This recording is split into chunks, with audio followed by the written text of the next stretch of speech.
I grew up in one of those black households where the music changed depending on who was closest to the stereo. One minute it was George Clinton, the next Marvin Gaye, then Bootsy, then Al, then jazz, then gospel, then something from the 70s my dad swore we needed to hear to understand life. So I heard everybody, but somehow nobody in that rotation prepared me for Phyllis Hyman. She wasn't a soundtrack, she was a revelation. And once you grow up, you understand why. Phyllis had one of those voices that didn't need selling, right? Deep, rich, full. Like she was telling the truth even when she was singing about love. And if you grew up around real music, the kind where the bass line hits your bones, the vocals actually mean something. Her sound hits you immediately. She wasn't trying to be cute. She wasn't trying to be commercial. She was singing from a place that most people are scared to visit. And here's where it gets real. Phyllis was tall, regal, direct. She carried herself like she already knew her worth, which is the one thing that this industry doesn't know how to handle. Labels bounced her around, projects got shelved.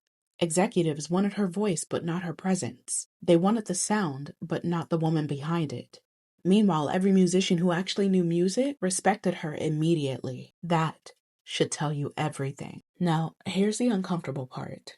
Phyllis struggled with depression, like real depression. Not an aesthetic, not a vibe, not a storyline. She talked about it openly.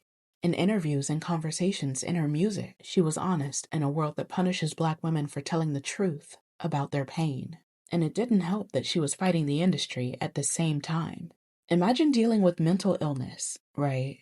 While being constantly minimized by people who only see you as a product. Phyllis Hyman died by suicide in 1995 at just 45 years old. Right before a performance, right in the middle of her talent still being undeniable, but her support being inconsistent. And for a lot of us who grew up surrounded by music, that was one of the first times that we realized that a voice can sound powerful on the outside, while the mind is fighting a private war. So when I listen to Phyllis now, as an adult, she makes sense in a way that she didn't when I was younger. Because now I hear the woman behind the voice, the brilliance, the exhaustion, the honesty, the cost. She wasn't just another artist in rotation. She was one of the ones who deserved softer landings, longer patience, better protection. And the truth is simple, right? Phyllis Hyman didn't just sing pain. She survived it until she couldn't anymore. Her voice was a gift, but the world wasn't gentle with the giver. Say her name, Phyllis Hyman.